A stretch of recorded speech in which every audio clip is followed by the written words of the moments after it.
Hello watch lovers, welcome back to the channel. Today we have something very different. We have a 3D puzzle to solve. This is Tim's 1940s Hamilton Grade 23 Chronograph pocket watch. Try saying that fast 10 times in a row. And actually disassembled this watch just before my computer crashed this summer. And then it's taken until now to put it back together again. So that's how busy I've been. Sorry about that, Tim. So I do not remember where the different parts went and so forth, so I'm gonna have to try to figure it out. So we're gonna start by putting the mainspring into the barrel, but we first need to know which direction the barrel goes. So does it go up or down in the main plate? And we see that the cutout in the main plate for the barrel is clearly not big enough for the teeth to be at the bottom, so it has to go the other way. And we know that the square part of the barrel arbor has to go up.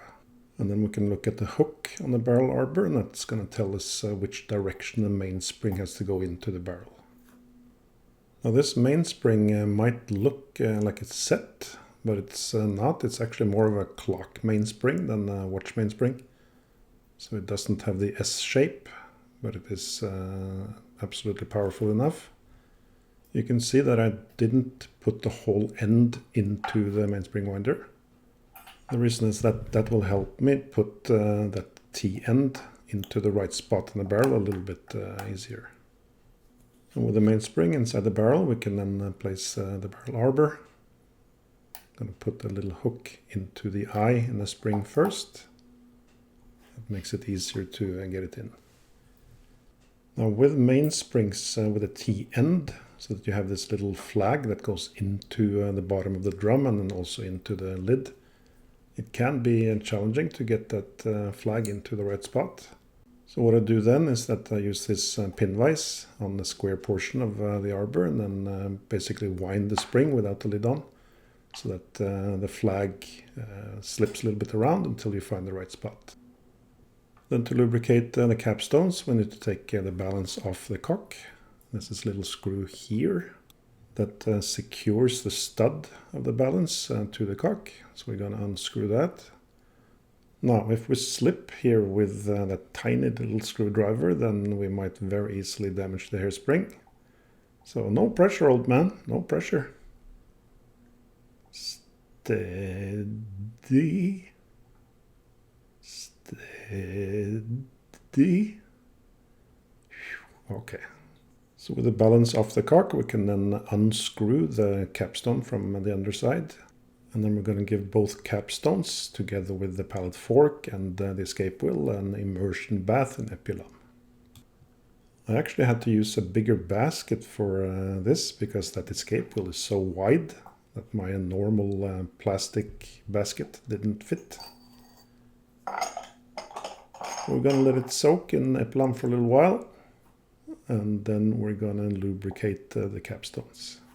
So the Epilam simply allows the lubrication to stay in place a bit better, but it's quite useful because it does increase the service interval a little bit of the watch. And after immersing the escape wheel and the pallet fork, we're going to also clean off the pivots of those two pieces. We'll do that in some pithwood. By the way, these parts are really nicely made. Very high quality to this movement. Look at the top capstone setting, for instance, really nicely made. And that was common with these old Hamilton pocket watches. Really beautiful inside and out. And on that topic, at vintagewatchservices.eu, you will always find more than 100 beautiful vintage watches. And as a YouTube subscriber, you can use this coupon code for 10% off. We put a little bit of light oil in the center of the capstone, and then we can put the cock back on top and then screw it down. The regulator on the balance is also very nice. It is screwed on to the cock, so I secured the cock in the main plate first, and then we can screw this beautiful regulator on. It is black polished. And another little beautiful touch on this watch. So with the regulator in place, we can then put the balance back on the cock We need to make sure we get the stud into the stud holder, and then we can tighten the screw a little bit. Also, having made sure that the over coil is within the 2 index pins, we can then put the balance back onto the main plate and lubricate the other side. So note that these are not shock settings. They will not have any benefit if the watch drops or that kind of thing. It's only to reduce friction. So let's see if that results in a nice oscillation of the balance.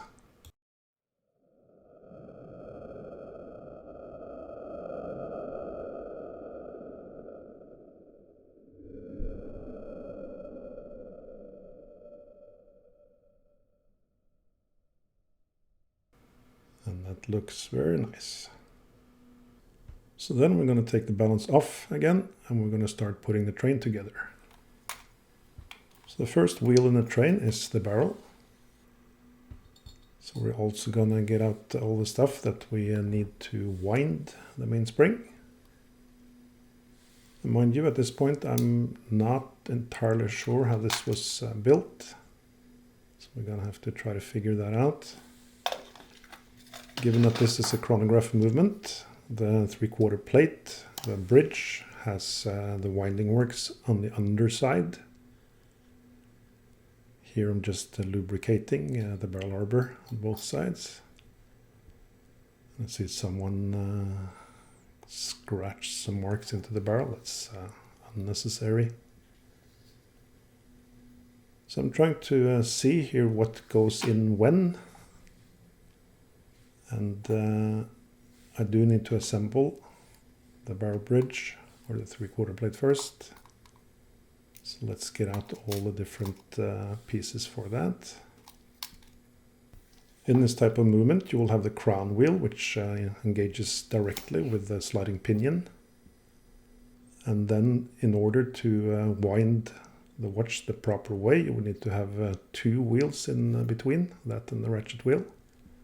If there were only 1 wheel, then the winding would be counterclockwise, which would also be counterintuitive. So it is self-evident that this is where the crown wheel goes. The crown wheel has 2 screws, and that hole in it is for the minute counting wheel in the chronograph mechanism. Then there are these 2 pinions here.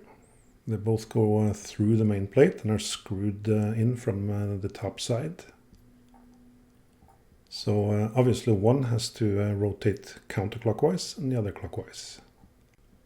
And that also means that one of these wheels will unscrew itself if the screw is the normal right-handed screw. Luckily, the designers of watches are clever people. So they also made sure that the screw holes and the thickness of the tubes of those winding pinions are a little bit different. So that helped me find out which one goes where. And the same is the case with a click and a click spring, can only go one way.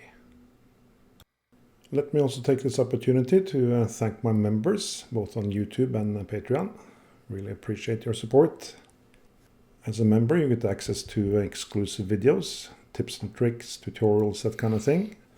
I also make members editions of all the public videos, where we go much more in depth on the technical side. And we also have a really nice community on Discord. So check it out by clicking the join button below, or checking this link on patreon.com. Alright, with that we can get the rest of the parts for the train out. And given that this is an old movement, it has a setting lever screw, which also needs to go in under the 3/4 plate. So the first thing to notice with the train is that the 4th wheel is double. So that tells us that the upper of those wheels is going to be the chronograph driving wheel. And the lower one has a long extended pivot, which is then to put the running seconds hand on. As a general rule, the pinion on the wheels will be up. So that's why I placed the 3rd wheel pinion up. And then I can also put in a setting lever screw. The 3/4 plate then Just have to ease that around that double wheel. You have to be very careful so we don't put a lot of pressure on that long pivot. That's gonna either bend or break it.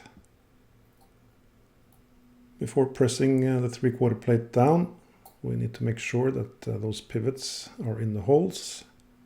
And we also need to make sure that the ratchet wheel is engaged with the click. So I'm just putting one end of my tweezer underneath the plate and just pressing against the ratchet wheel, and that gets it aligned. Before we press down the 3/4 plate, we need to check that the train runs freely, but in order to do that, we need to support the 4th wheel also on the top side. So that's that little cock saying model 23. And then, having tested that the train runs freely, we can then put in the screws and screw down the 3/4 plate. At this point, I'm also not entirely sure that I'm using the right screws for the 3/4 plate, but we'll find that out later. Over on the dial side, it's still pretty straightforward. We put on the cannon pinion, we lubricate all the posts, and then we put in the sliding pinion and winding pinion. Thankfully, that's not too complicated for this movement. At this point, I did have one lingering question, and that is that this is a one-pusher chronograph. So is there anything in the keyless works that has to support the chronograph function? We'll find that out shortly. Let's put in the stem first, and then we can put on the setting lever. So the setting lever fits on the setting lever screw right there. So I'm going to hold it down with one finger while then screw it in from the other side. It's a good idea to unscrew a little bit so that the threads mesh, and then you can screw it in. And then we can put in the rest of the wheels for the time setting train and the yoke. So far this has not been very complicated. If you've done a few watches, then you should be able to just do it like this basically. It's all very vanilla so far.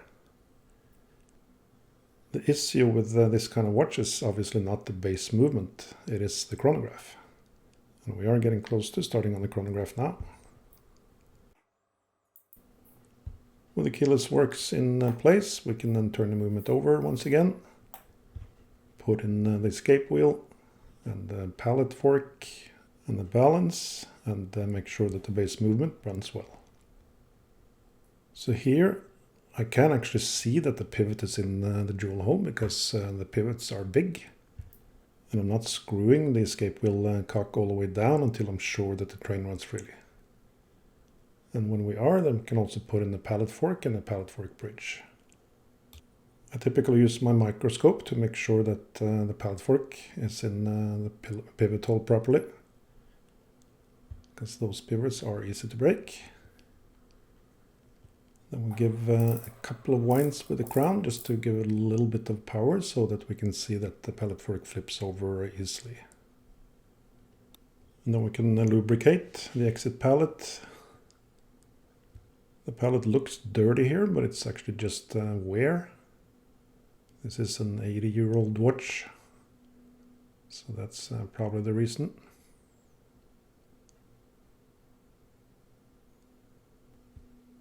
And with all the teeth lubricated, we can then put in the balance. So we need to make sure that we put the balance in so that that impulse jewel on the underside points away from the pallet fork. And then we put the pivot into the bottom pivot hole, and then we turn the balance.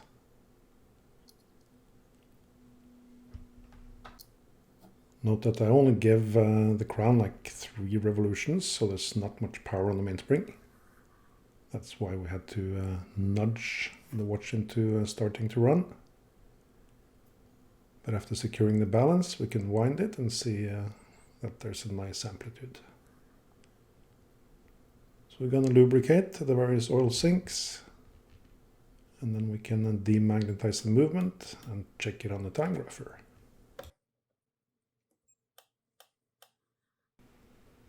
And it actually looks pretty promising on the time grapher.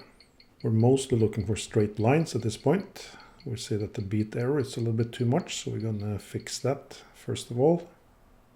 This is an old movement, so there's no movable stud holder in the balance cock. So we have to take the balance off the cock and then twist the collet a little bit.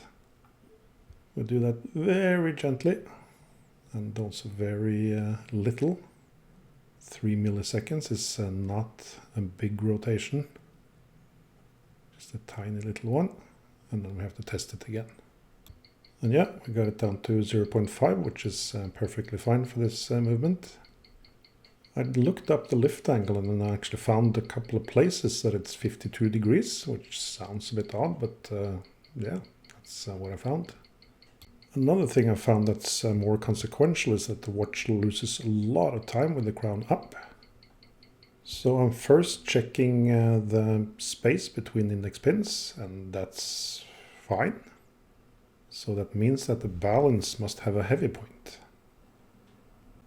So this type of balance has screws in the rim. There are 4 screws that are intended for timing, so timing screws. And by screwing that screw inwards, we move mass towards the center of the balance, and thus that point where the screw is becomes relatively lighter. And after doing that a few times, you see that when we put the watch in the vertical position, the amplitude drops, as it always does, because there's more friction on the sides of the pivots. And the timekeeping drops to a little bit below 0, but that's just fine. Alright, so much for the easy part. Now we need to try to figure out where all those chronograph parts go. Some of them are pretty easy. This is basically just the post for the column wheel. And normally I leave the screws for the chronograph parts in the movement. But given that this post was screwed loose by itself, I didn't leave that one in. But you can see there are a lot of other screws left in the 3/4 plate. So those are then the various screws for the chronograph. This part here is also relatively straightforward. It is a tension spring for the chronograph wheel, the chronograph seconds wheel. It is a bit unusual that it actually has 2 little screws holding it in place, but yeah, still not very difficult to see where those screws should go. We also know that the chronograph seconds wheel goes in the middle, and then the minute counter wheel goes on the opposite side of the 4th wheel. But now I'm starting to run out of things that are clear and cut. We have this little assembly here, which has to be the intermediate minute counter wheel. But there are a lot of other chronograph parts. This is the clutch, obviously. That's the operating lever. Then we have a couple of other springs. That's the minute jumper spring. This one I'm not sure of. That's a chronograph bridge, and that's a screw, most probably for the operating lever. Then we have the brake. But where does the brake go? There's no post for the brake. That's the hammer. There is a post for the hammer, but what are these parts? So yeah, a little bit of a puzzle here. We do see a couple of things. These 2 parts are identical. They have a small post on top and underneath. And these 2 are also identical. So those first 2 identical parts, these ones, those little posts have to go into those holes in the 3/4 plate for sure. And then the screw has to be on the other side. And given that the intermediate minute counter wheel has to mesh with both the minute counter wheel and the central seconds wheel, that must be the post for the intermediate counting wheel. And the second question is the brake. It also has to have a post to rotate on. So that's then probably that other identical part. So I'm taking some of these parts in and out just to make sure I understand where they go. Here's that other post/spring part thingy. So at this point I also realized that there was an issue here. And that issue is that those posts go too deep. That's going to interfere with the running of the watch. So that's what these fellows are for. That's simply a shim to lift those posts up a little bit. And yeah, that's just the construction. So we're putting those underneath and trying again. So this sort of love triangle these two identical parts have going, it's pretty clever. So the intermediate counting wheel runs on the post of one of those two and is held in place by the spring of the other, and then vice versa with a brake. So yeah, pretty clever. And there we have the brake in place as well.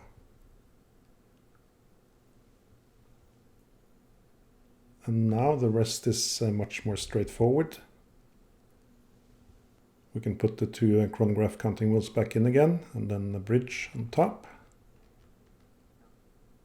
The clutch really only has one place it can go. It has that little flange that goes underneath that little cock for the fourth wheel. And then the hammer has a post that it rotates on.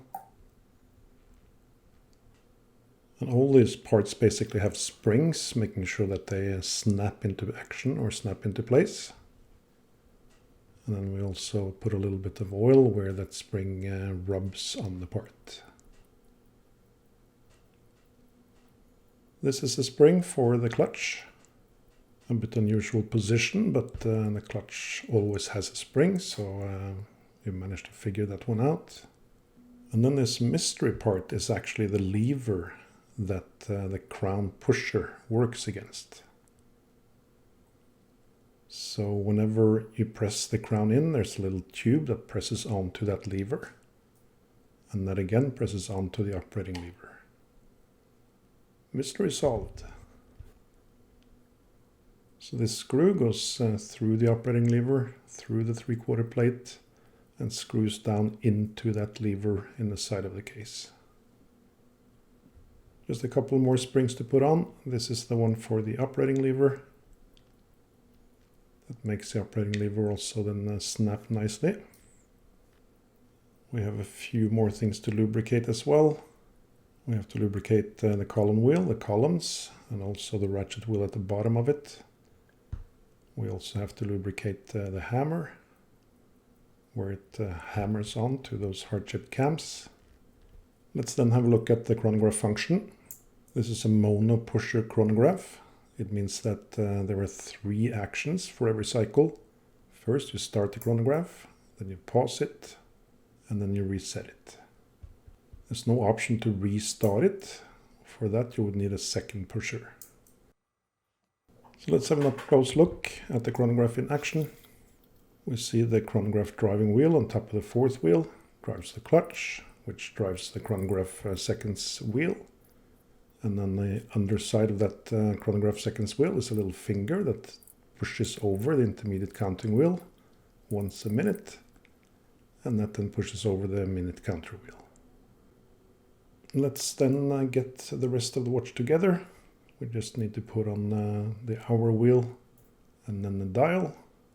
The dial looks good for an 80-year-old dial. The hands have a bit of rust, however. They have the white paint on the top, but then a little bit rust on the underside, so we're going to try to get some of that off without damaging the original white paint. We're not going to repaint these hands. I'm using a glass fiber brush for this. One thing to be aware of, at least in my view, when working on old watches, is that you want it to look consistent. So it doesn't make sense to have bright shiny hands if the dial is looking old, and vice versa. There was, however, quite a bit of rust at the center of the hour hand and the minute hand. So I removed as much of that as I felt I could without damaging the paint. And then we can put on the small hands, the running seconds hand here. and then a minute counter hand on top.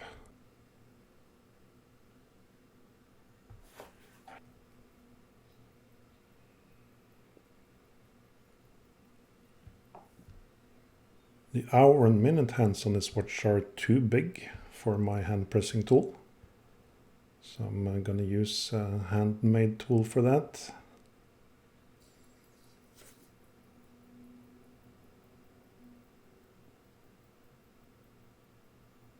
Simply a tube of brass that I cut. And then we have to make sure that the hour hand is parallel to the dial and doesn't touch any of the other things before we then put the minute hand at 12 o'clock.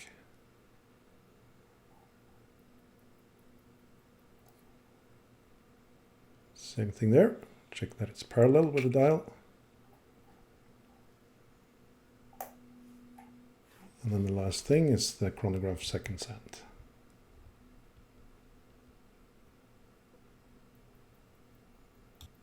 With the hands all in place, we can case the movement. So we're going to take the stem out first.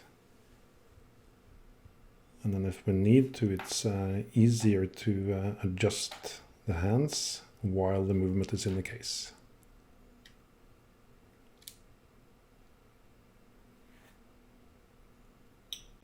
So this case has screw threads, both for the bezel with the crystal and for the back.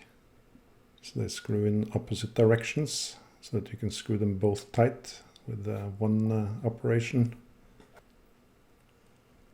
Last thing then is to put a tube around the stem so that we can use the crown for the pusher on the chronograph. The stem doesn't actually go into the movement here because the movement is a little bit too low. So once we raise that with the case screws, we get the stem in. Then we need to put the case back on. And let's just then double check that the chronograph works as it should.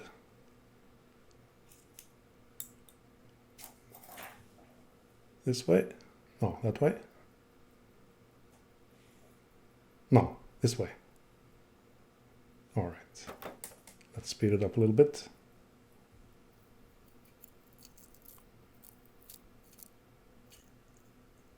It is kind of fascinating to see the hands move that fast also. Let's try the reset.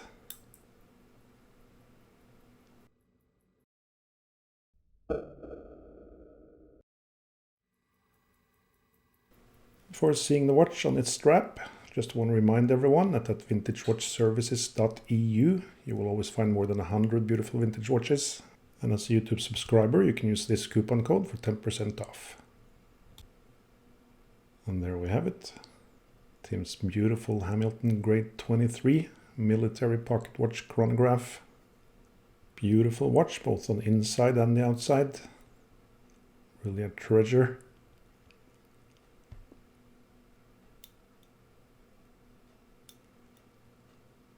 I hope you enjoyed this video. If you did, then click like and subscribe. I'll be back with another video shortly. Until then, ta-ta.